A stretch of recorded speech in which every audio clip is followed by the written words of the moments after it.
Hello and welcome back. Let's have a quick look behind the scenes for EC2. So here we have a region. Let's say it's US East 1. There are a few availability zones. We'll just draw two of them here. And let's say in availability zone A, we have 2 servers. Of course, Amazon has many more servers than just 2, but for this example, we'll just look at 2. And let's say you are launching an EC2 instance on one of these servers.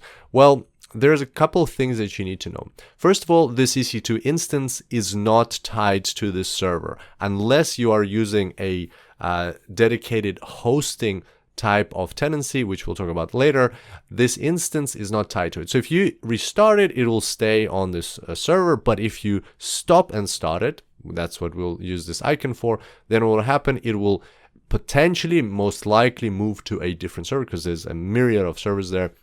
And it'll just move to a new server, meaning new hardware. It might not be adjacent to existing instances that you have on that server as well. Basically, it's out of your control which server it is launched on and where it goes after it's stopped and started. But one thing you can know for certain is that EC2 is a availability zone service. This is very important for exam to remember that EC2 is an AZ level service, meaning that your instance will always stay in that availability zone A, where it initially was launched. It will never ever be moved to a different availability zone because technically EC2 in availability zone B is a separate service. So EC2, just think of it as a service that's provided at an availability zone level.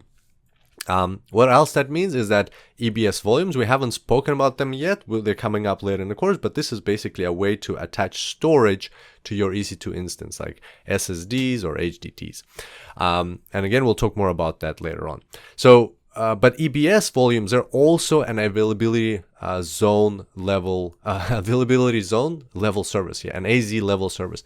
So you can attach an EBS volume from the same availability zone to your EC2 instance, but you cannot attach an EBS volume from a different availability zone to your instance.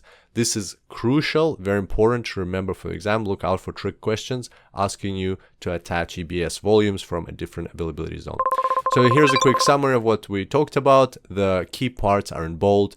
Remember, these 2 services are availability zone level services. And I'll see you next time. Until then, enjoy the cloud.